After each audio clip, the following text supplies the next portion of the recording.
धाम में आ गए। भगवान ने कहा क्या हुआ मित्रों, कैसी लगी हमारी स्वर्ग? कहा कन्हैया जाने दे, क्या बात करता है, उस स्वर्ग से तो अच्छा अपना यही है, मृत्युलोक ही है।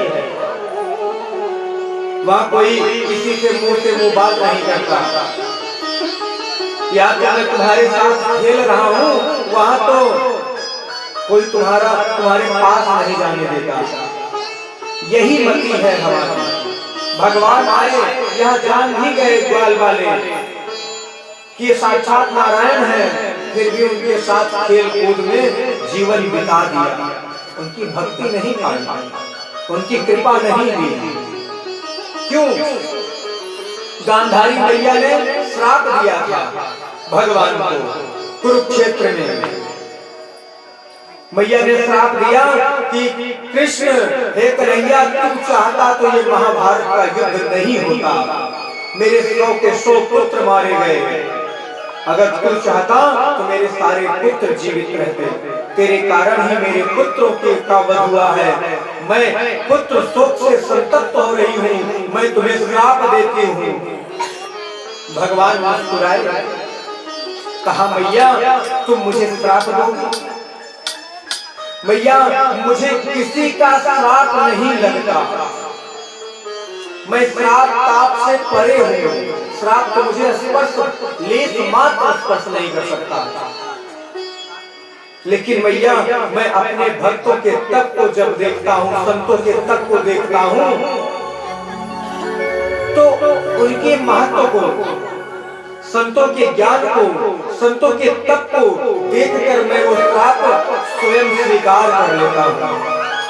अपने भक्तों का मान रखने के लिए उस श्राप को मैं खुद स्वीकार कर लेता हूँ। मैया मुझे किसी का श्राप नहीं लगता। गांधारी ने श्राप दिया कि जैसे मेरे सारे पुत्र कुरुक्षेत्र में मारे गए हैं, मैं तुम्हें श्राप देती हूँ, एक दिन ऐसा आएगा तुम्हारा वंश भी ऐसे ही नष्ट हो जाएगा, सब के सब मारे जाएंगे। भगवान को दया आई गांधारी मैया पर कि ये एक माँ का दर्द है, एक माँ के पुत्र प्रेम की पीड़ा है जो मुझे श्राप दे रही है। भगवान ने स्वीकार कर लिया, मैया मैं स्वीकार करता हूँ तुम्हारा श्राप। कन्हैया स्वर्ग से तो अच्छा ये मृत्यु लोक है, और वास्तव में समस्त लोकों से सबसे श्रेष्ठ लोक मृत्यु लोक है। पृथ्वी, यही पृथ्वी लोक सबसे उत्तम लोक है। इसी लोक में भगवान की प्राप्ति कर सकते हैं, और उसमें भी इस दिव्य मानव तन को पाकर हम धन्य हो गए। ये जो मानव तन मिला, देवता भी इस तन को पाने के लिए तरसते हैं। कहे भिक्षुयति हरि नाम जपो,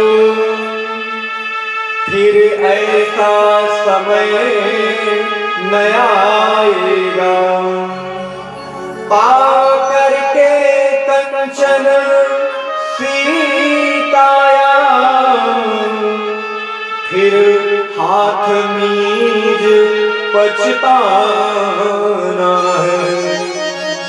सोने वाले जाग जाओ, संसार मुसाफिर खाना है।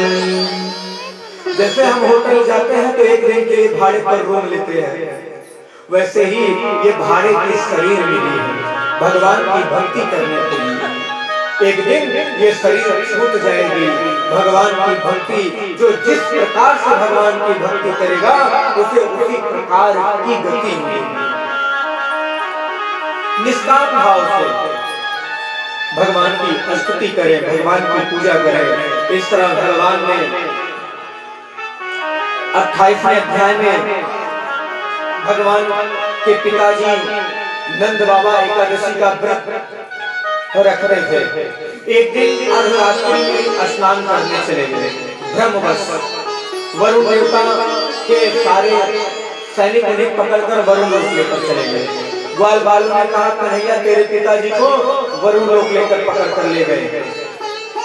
भगवान गए समुद्र के पास, वरुण देवता ने भगवान की खूब सुंदर स्तुति की, प्रार्थना किया, बैठाया, खूब सेवा सत्कार होने लगे। भगवान ने कहा कि हे वरुण देव, मेरी तो इतनी सेवा कर रहे हो और मेरे पिताजी को कैदी बनाकर रखे हो, बंदी बना लिया तुमने। कहा सरकार क्या कह रहे हो? कहा हाँ, नंद बाबा ही मेरे पिता हैं, मेरे पिता को तुमने बंदी बनाया और मेरी खूब सेवा कर रहे हो। कहा प्रभु बहुत बड़ा अपराध हो गया। तुरंत ही नंदी बाबा को नंद जी को पकड़कर लाया गया। भगवान ने क्षमा मांगी। जैसे नंदी बाबा जब दक्ष के यज्ञ में गए, मैया दक्ष के यज्ञ में अपने प्राणों की आहुति दे दी, तो तुरंत ही नंदी बाबा दौड़े बड़े भोलेनाथ जी के पास गए। आज वैसे ही उसी तीव्र गति से जैसे ही वरुण देवता ने सुना, वैसे ही वरुण देवता के सैनिक नंदी बाबा की तरह दौड़ते हुए नंद बाबा को छुड़ाने गए और क्षमा मांगी।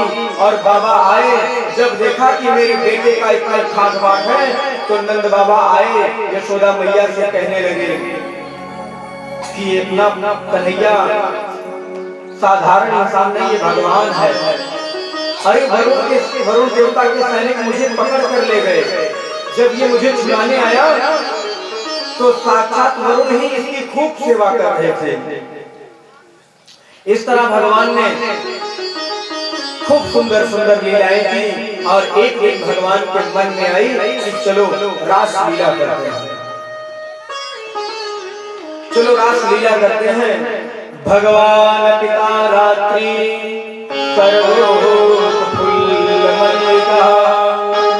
वीक्षम सरन्तु मनश्चक्रे योगमायाम् उपाश्रितः।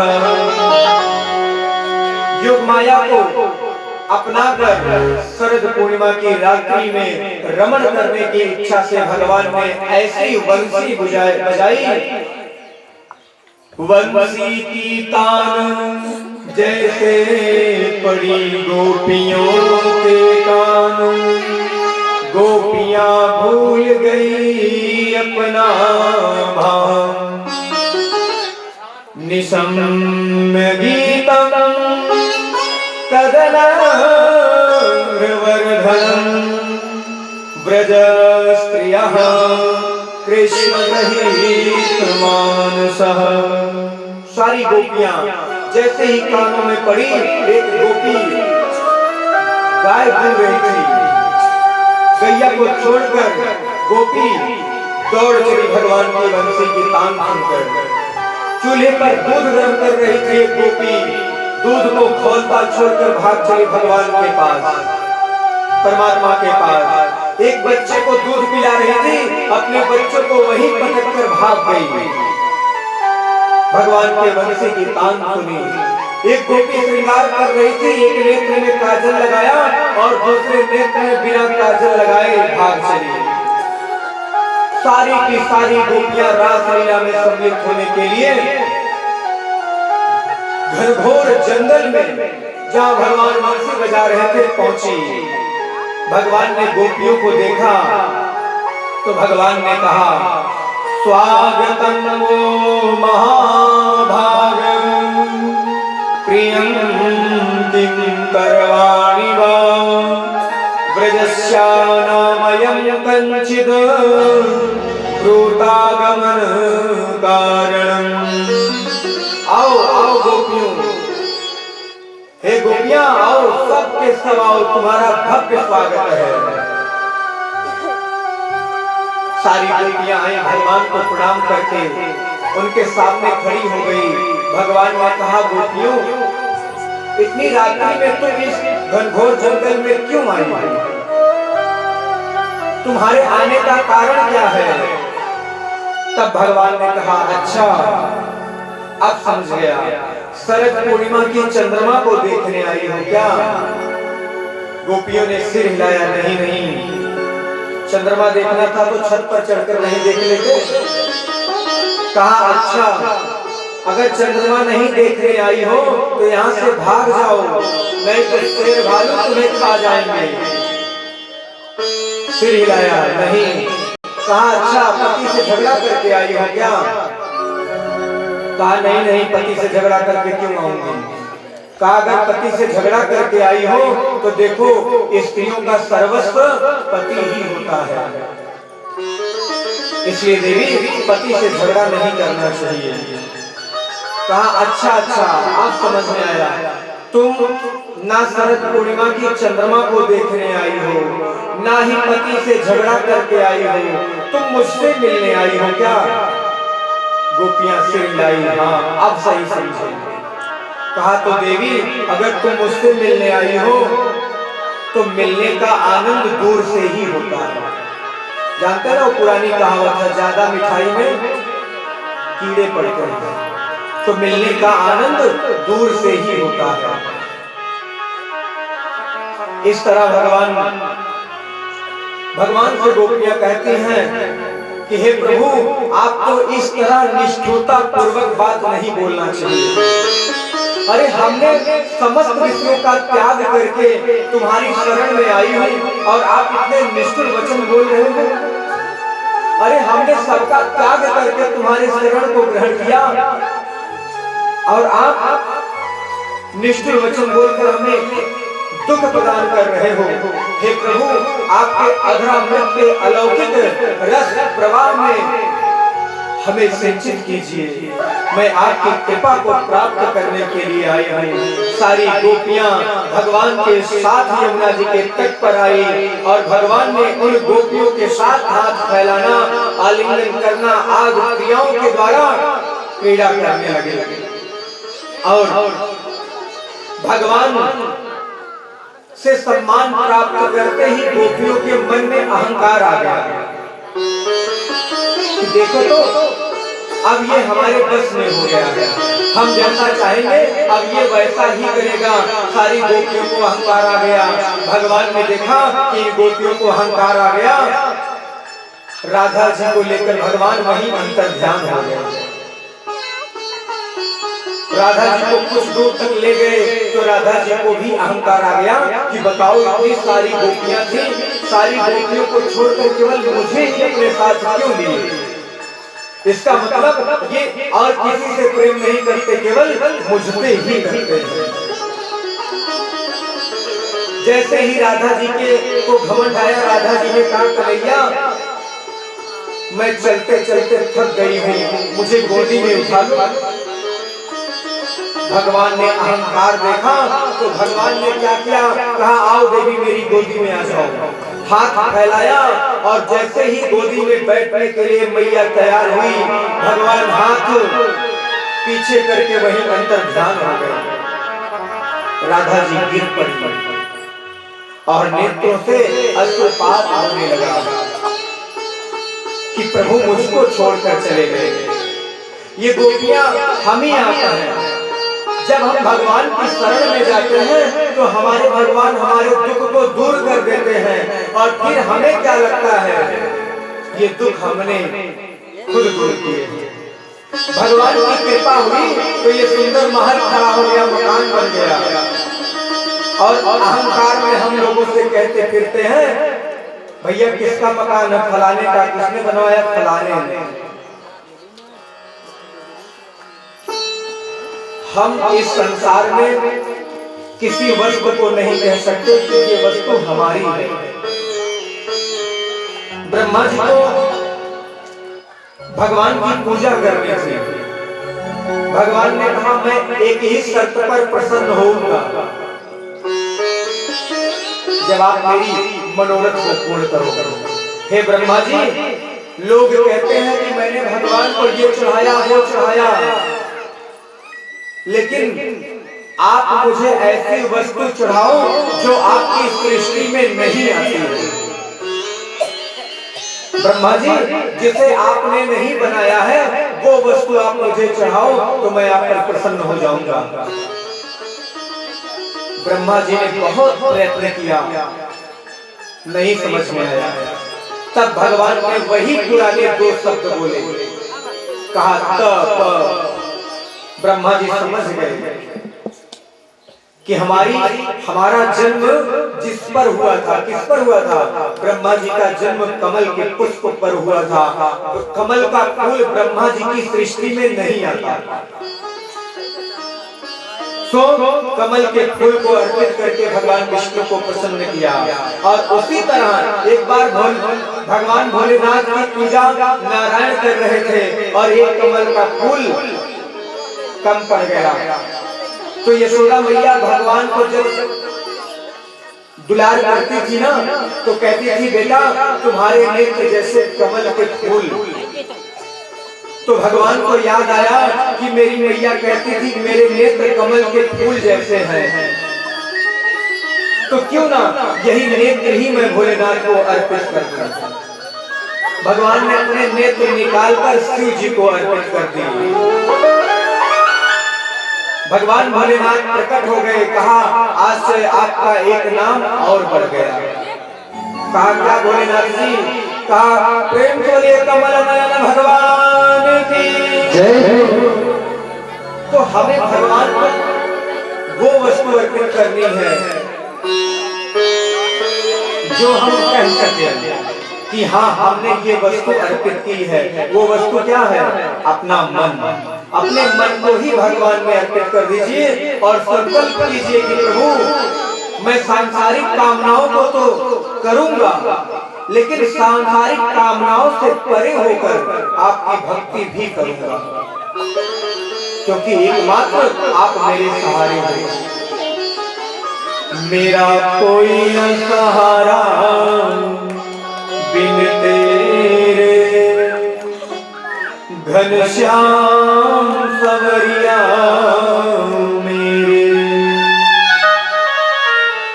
तेरी कृपा से नर्तन पाया, नर्तन पा करके यूं ही गवाया।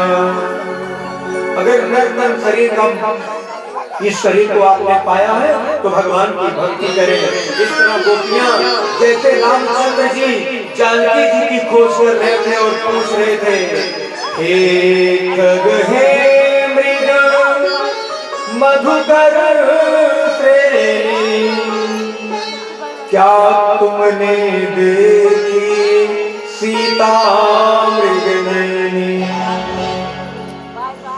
राम अवतार में राम जी खोज रहे थे और कृष्ण अवतार में गोपियां खोज रही हैं। भगवान राधा जी के प्रेम को देखकर पिघल गए। दया आई राधा जी को। भगवान ने राधा जी के पास प्रकट हुए। राधा जी ने कहा कि कन्हैया तुम मेरे प्रेम को क्या जानो, मैं तुमसे कितना प्रेम करती हूँ ये तुम क्या जानो। कहा जब तुम राधा बनोगे ना तब तुम्हें पता चलेगा कि राधा का प्रेम कैसा है। इस तरह भगवान ने सारी गोपियों के साथ मिलकर रास लीला में प्रवेश किया और उतने में मैया पार्वती जी भी सज धज कर तैयार हो गई। और तैयार होते हुए पार्वती जी को जब भगवान ने देखा, कहा देवी कहाँ जा रही हो? कहाँ जा रही हो? कहा प्रभु रास लीला करने जा रहे हैं और उसी रास लीला में मैं भी भाग लेने जा रही हूँ। कहा देवी मुझे नहीं साथ ले चलोगी? कहा प्रभु मैं आपको साथ तो ले चलती, लेकिन उस रास लीला में पुरुषों का जाना वर्जित है, वहाँ केवल स्त्रियां ही जाएंगी।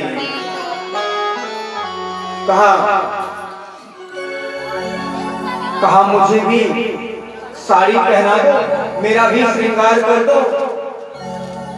जैसे नाचने वाली श्रृंगार करती है वैसे मुझे भी सजा दो, जिससे भगवान पहचान न पाए, और मुझे भी रासलीला में ले चलो। रासलीला में भग जाने के लिए भोलेनाथ जी ने नारी का रूप धारण किया और मैया के साथ चल पड़े। रासलीला में पहुंचे और रासलीला में पहुंचकर भगवान के साथ आनंद प्राप्त करने लगे। आइए हम सभी रासलीला में प्रवेश करते हैं। प्रेम पूरे रास बिहारी घनश्याम की जय।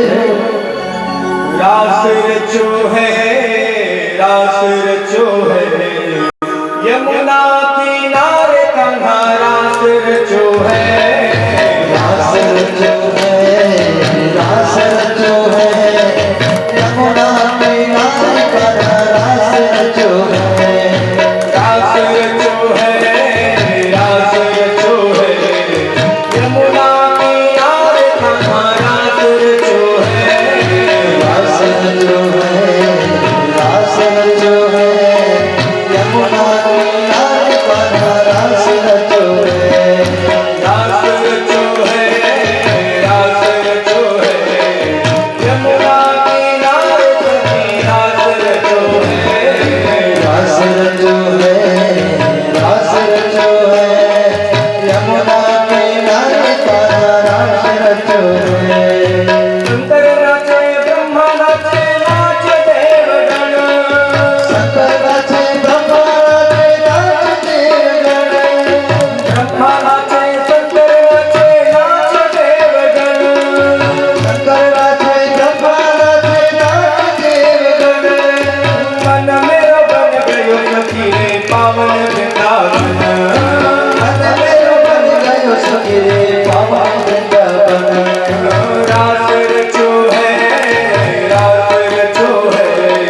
पिपास देख देख निज प्रेमियों के, प्रेम की पिपास देख देख निज प्रेमियों को, प्रेम का समुद्र सीमा तोड़ कर बहाया है।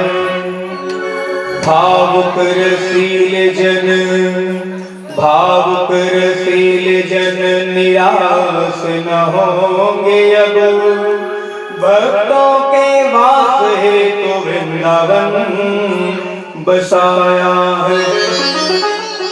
भक्ति आपको वृंदावन धाम में ही मिलेगी। वृंदावन धाम जैसी भक्ति आपको शायद कहीं नहीं मिलेगी। जानते हैं, इसी कलयुग की 10-15 साल की बात बता रहा हूं आपको। यही जो प्रधानमंत्री बने हुए हैं, यही प्रधानमंत्री गए थे अमेरिका। उस समय राष्ट्रपति थे बराक ओबामा। इनको देखकर इन पर हंसी उड़ाई, मोदी पर हंसी उड़ाने लगे। किस बात पर?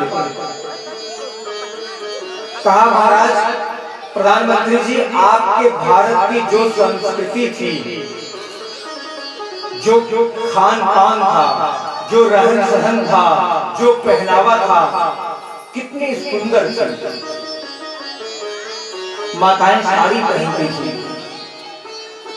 ऐसे सुंदर वस्त्र पहनती थी, अंग प्रत्यंग ढका रहता था।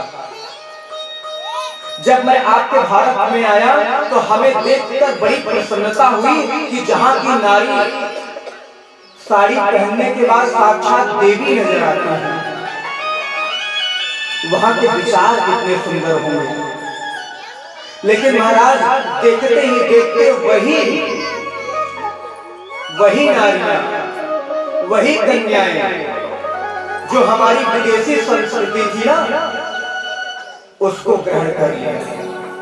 विदेशी संस्कृति आपने धारण कर ली और आपके भारत की संस्कृति मैंने धारण कर ली। विदेशी नारियां आती हैं भारत में तो क्या करती हैं?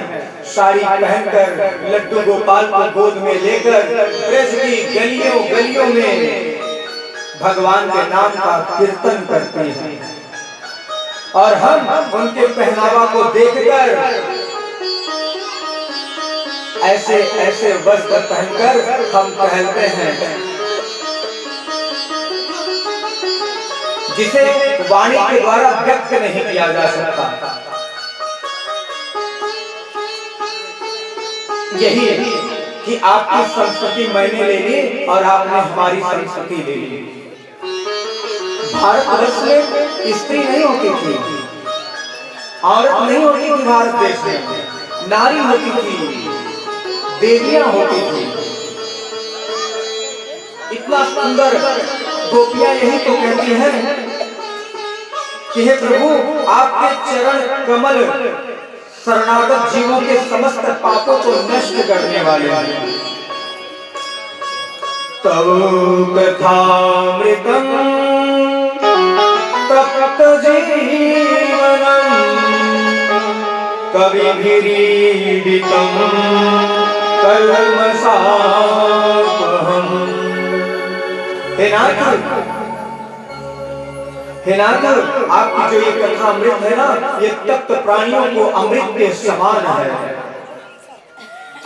कहा, गोपियों ने कहा, प्रभु संसार में 3 तरह के लोग रहते हैं।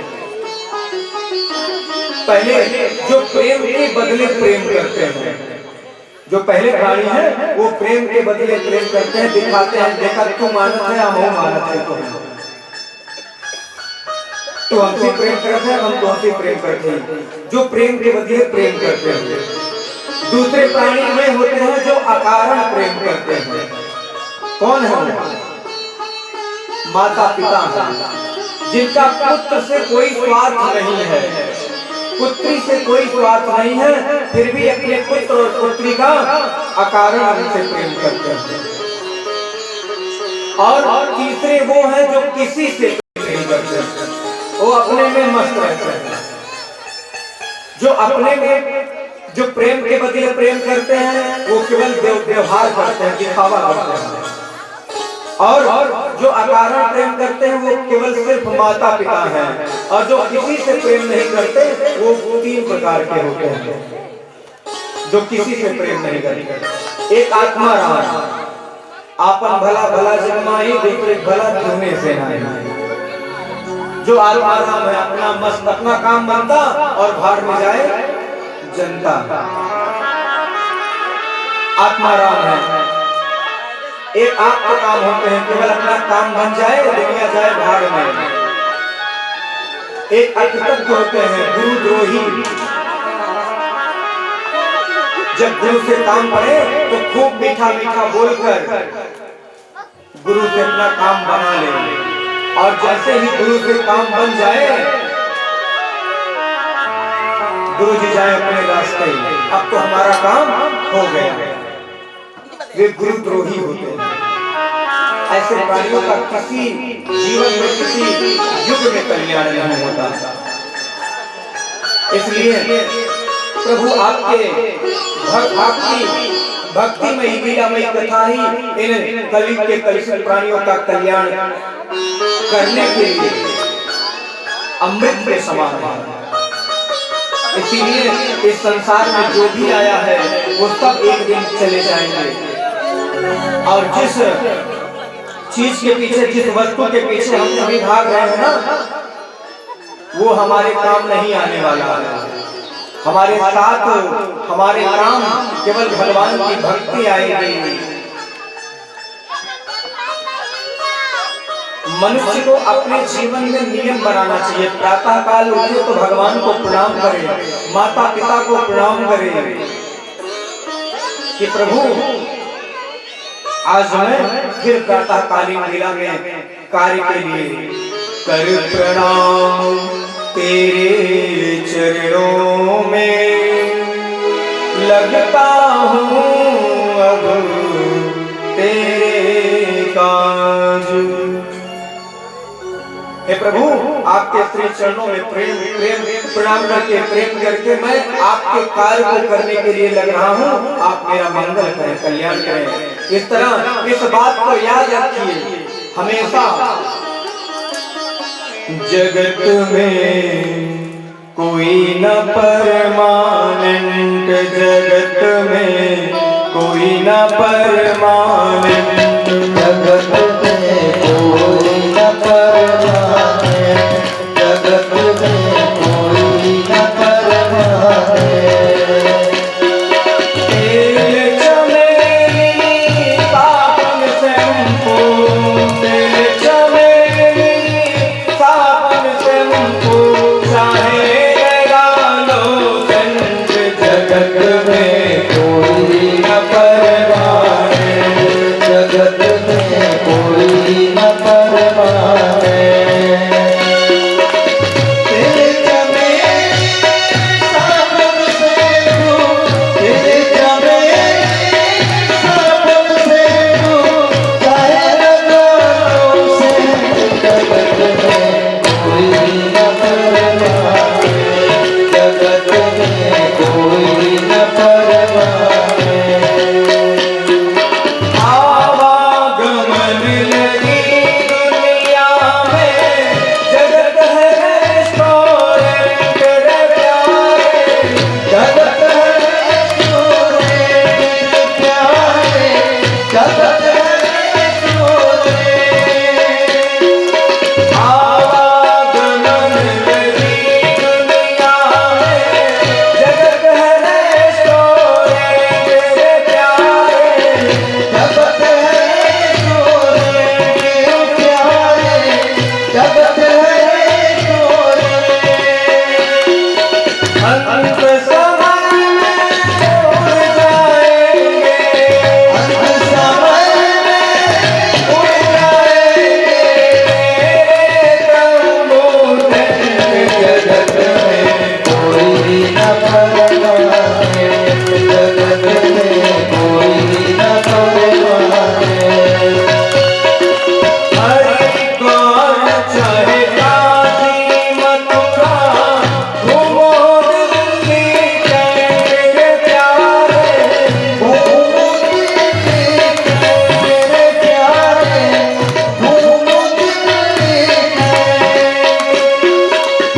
में कोई न परवाह, जगत में कोई न परवाह।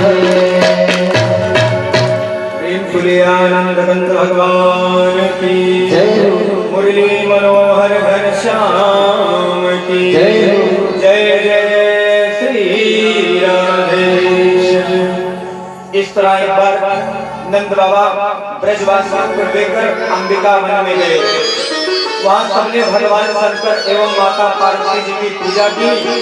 अंबिका वन में एक बहुत बड़ा अजगर रहता था।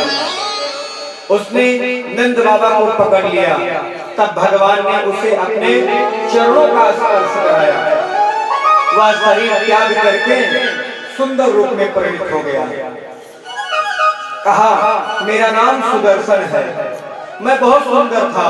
सुंदरता के मद में एक बार मैंने अंगिरा गोत्र के ऋषियों का उपहास कर दिया, जिससे उन्होंने हमें अजगर हो जाने का श्राप दे दिया। किंतु हे प्रभु, वह श्राप नहीं बल्कि अनुग्रह था, क्योंकि मुझे आपका दर्शन प्राप्त होना था। इस तरह एक बार शंखचूड़ नाम का दैत्य आया, जो गोपियों को हरण करके ले गया। भगवान ने उसका वध किया और उसकी चमकती हुई मणि को लेकर भगवान दाऊ जी को दे दिया। इस तरह केसी प्रेमासुर का उद्धार किया और नारद जी के समझाने पर श्री कृष्ण और बलराम को बुलाने के लिए कंस के द्वारा अक्रूर जी को बुलाया गया। हम अपनी वाणी को यहीं विश्राम देंगे। भगवान की आरती होगी। आप सभी भगवान के आरती में सम्मिलित हो और भगवान के दिव्य महाप्रसाद को ग्रहण करके ही कोई यहाँ से जाएगा। आइए हम श्री भगवान नाम संकीर्तन करते हुए भगवान की आरती की तरफ बढ़ते हैं। प्रेम से वृंदावन बिहारी लाल की जय, राधा भगवान की जय। ये जीवन क्या है? ये जीवन दौड़ती हुई रेलगाड़ी की तरह है। रेलगाड़ी डीजल से चलती है और ये श्वास रूपी डीजल से चलती है। इस तरह अगर भगवान की भक्ति, भगवान की कृपा प्राप्त करनी है तो भगवान के नाम की श्वास रूपी, भगवान के नाम की वंदना करते हुए इस जीवन को जीना चाहिए। आइए भगवान नाम संकीर्तन करते हुए भगवान की आरती की तरफ चलते हैं। प्रेम से वृंदावन बिहारी लाल की जय। जीवन तो भैया एक रेल है, कभी पैसेंजर कभी मेल है। जीवन तो भैया एक रेल है, कभी पैसेंजर कभी मेल है। जीवन तो भैया एक रेल है, कभी पैसेंजर कभी मेल है। जीवन तो भैया एक रेल है, कभी पैसेंजर कभी मेल है।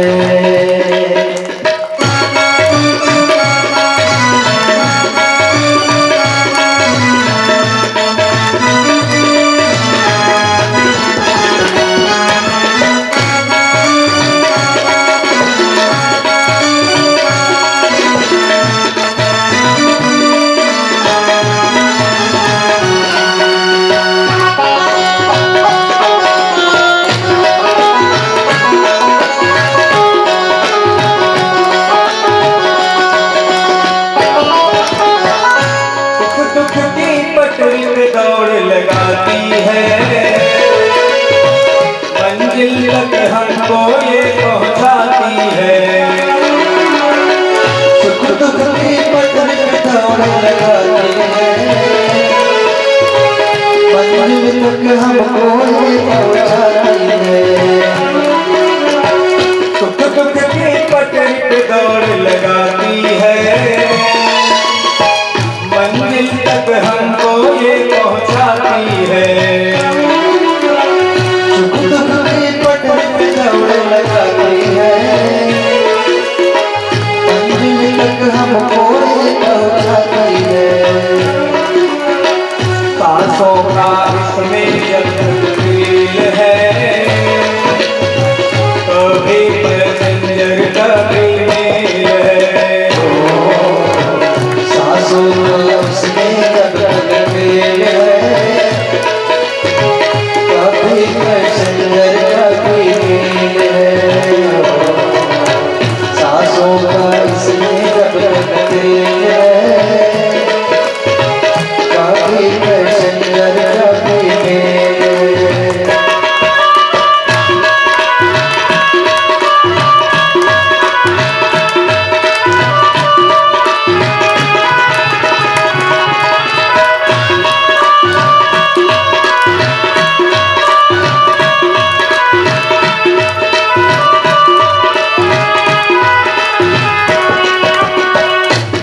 टिकट तो की जेल है,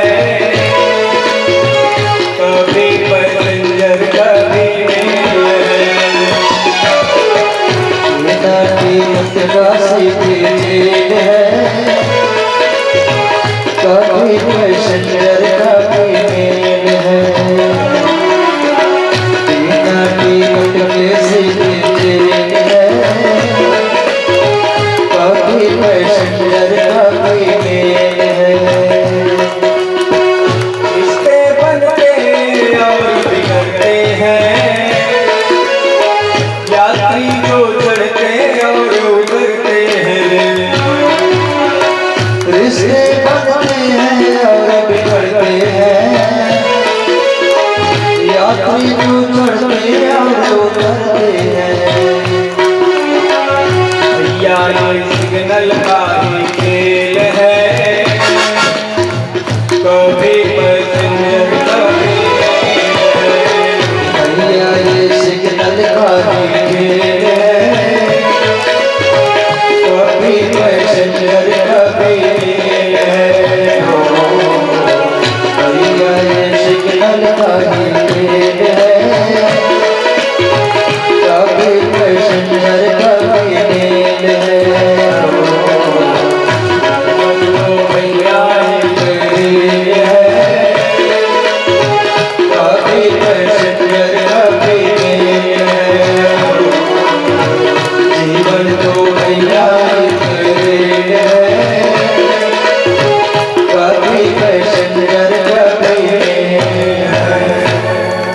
प्रेम तुल्यानंद गंग भगवान की जय हो, मुरली मनोहर घनश्याम की जय हो, श्रीमद् भागवत महापुराण की जय हो। आप सभी अपने स्थान पर खड़े हो जाएं। क्रम से सभी लोग आपके दिखाए जाएं, जो लोग पहुंच जाए। थोड़ा थोड़ा समय आपके दिखाकर सबको अवसर दीजिए। ओम ज्वालाकार मंत्रग्रम केशा संशोधनम त्रिशूलम वादनो भेतर्भद्रकारे नमोस्तुते। ओम चंद्रमानं सुजातचक्षुः सूर्यो अजायत श्रोत्राद्वायुः प्राणस्य मुखात् निरजायत।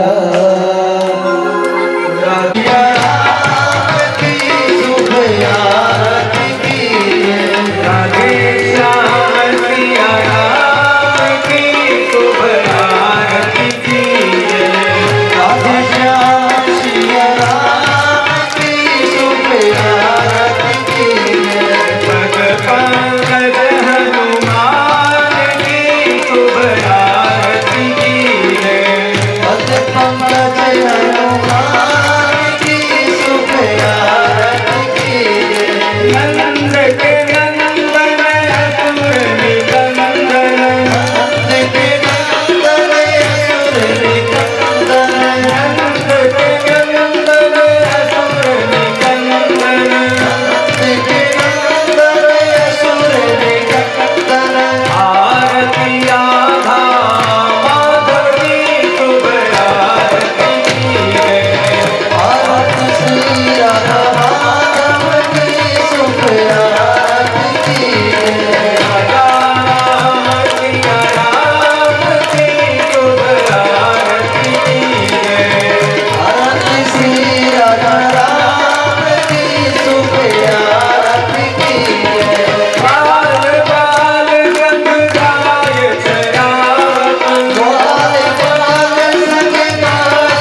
सिया राम की शुभ आरती कीजिए।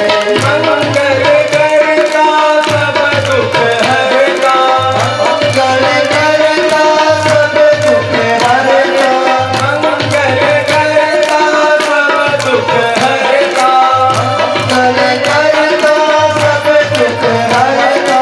श्री गणपति महाराज की शुभ आरती कीजिए। श्री गणपति महाराज की शुभ आरती कीजिए। राधारमण भगवान की शुभ आरती कीजिए। राधा रमण भगवान की शुभ आरती कीजिए। जय रामेश्वर जय माहेश्वर, जय रामेश्वर जय माहेश्वर, जय रामेश्वर जय माहेश्वर, जय रामेश्वर जय माहेश्वर।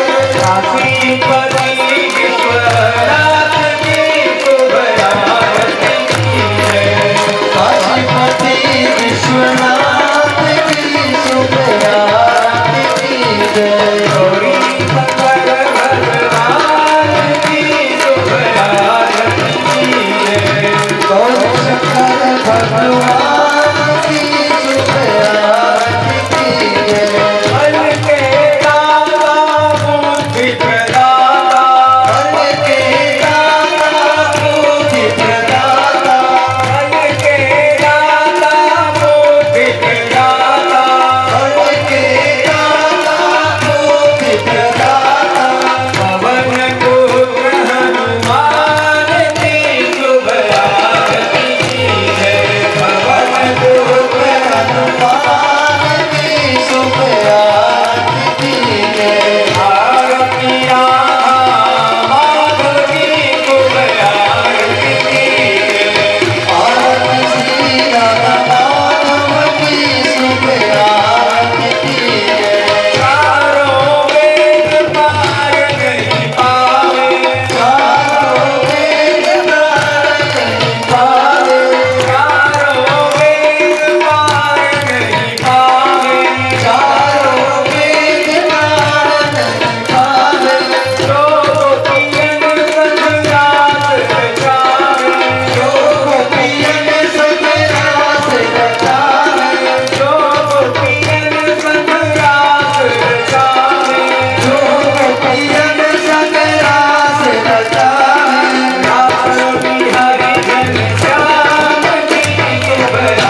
जहाँ कोई नहीं तेरा, सिया राम जपा करना।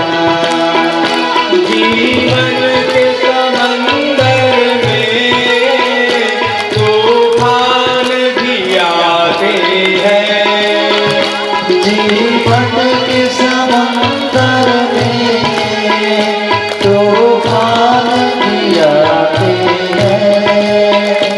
जो प्रभु के सहारे हैं उन्हें प्रभु ही बचाते हैं, जो प्रभु के सहारे हैं उन्हें प्रभु ही बचाते हैं।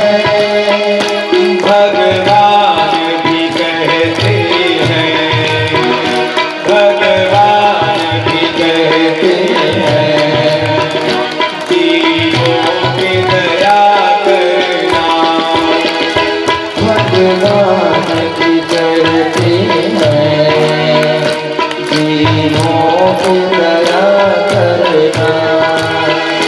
संसार के लोगों से आसान किया करना, संसार के लोगों में आसान किया करना। दावान जमा लेना, ये देश बेगाना है,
से आसान किया करना। यहाँ कोई नहीं तेरा सिया राम जपा करना। यहाँ कोई नहीं तेरा सिया राम जपा करना। प्रेम बोले भागवत भगवान की जय हो। आनंद गंग भगवान की जय हो। मुरली मनोहर घनश्याम की जय हो। जय जय श्री राधे। इस तरह परीक्षित जी को श्रीमद् भागवत कथा का श्रवण सुखदेव जी महाराज ने कराया और कहा, राजन अब मेरे जाने का समय हो गया है। मैंने आपको भागवत की कथा का श्रवण कराया है। हे राजन, जो भी सच्चे मन से भगवान की भक्ति करता है, भगवान उस पर अनन्य कृपा करते हैं। इस तरह भगवान की कृपा से परीक्षित को भागवत श्रवण करा के सुखदेव जी जाने लगे। सुखदेव जी जब जाने लगे तो परीक्षित ने कहा, महाराज अब आप जा रहे हैं, अब मुझे तक्षक आकर काटेगा। प्रेम तुल्य भागवत भगवान की जय हो। आप लोग शांति से बैठे हैं, बस थोड़ा समय लेंगे। देखिए वो अपना काम कर रहे हैं, उनका काम बारिश करना है, बारिश कर रहे हैं, और हमारा काम कथा करना है, कथा कर रहे हैं। आपका काम श्रवण करना है, आप श्रवण कीजिए। अरे एक दिन भगवान के लिए भीग जाएंगे, ये भी मौका तो बड़े भाग्य से मिलता है और भाग्यशालियों को मिलता है। तो एक दिन भगवान के लिए भीगेंगे, लेकिन शांति के साथ कथा श्रवण करेंगे। 10 मिनट का समय लेंगे। प्रेम से ले भागवत भगवान की जय हो। जब सुखदेव जी जाने लगे तो कहा, महाराज हे गुरुदेव, अभी तक्षक आएगा, मुझे काट लेगा और मेरी मृत्यु हो जाएगी। सुखदेव जी ने डांट लगाई, अरे मूर्ख, अरे मैंने तुम्हें भागवत की कथा श्रवण कराई और तू कह रहा है कि मेरी मृत्यु हो जाएगी। नहीं, तुम्हारी मृत्यु नहीं होगी, तुम्हारी मृत्यु नहीं होगी। इस तरह तक्षक चल पड़ा। तक्षक चल पड़ा परीक्षित को काटने के लिए, और इतने में ही अश्विनी कुमार वैद्य भी चल पड़े। जब अश्विनी कुमार वैद्य चल पड़े तो रास्ते में दोनों की मुलाकात हो गई। कहा, तक्षक ने कहा, अरे अश्विनी कुमार, अरे वैद्य जी कहाँ जा रहे हैं? कहा, राजा परीक्षित को 7 दिन में तक्षक के काटने से मृत्यु होने वाली है, तो मैं देखता हूँ कि मेरे रहते मेरे राजा को कौन मृत्यु प्रदान करने वाला है। तक्षक ने बहुत समझाया कि लौट जाओ, लौट जाओ, लेकिन वैद्य जी ने कहा, अश्विनी कुमार ने कहा, मैं मेरे रहते अपने परीक्षित को नहीं मरने दूंगा। कहा, तुम बचा लोगे? कहा, हाँ बचा लूंगा। कहा, परीक्षा दो।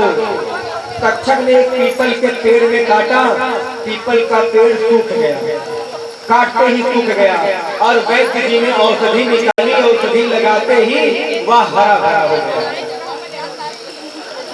बहुत धन देने की बात कही, बड़े ही सुंदर भाव से पूरे परिवार में ब्राह्मणों के प्रति, सबके प्रति बड़ी सुंदर सेवा की, और हम सभी बहुत प्रसन्न भी हैं इनकी सेवा और इनकी सुंदर भावना से।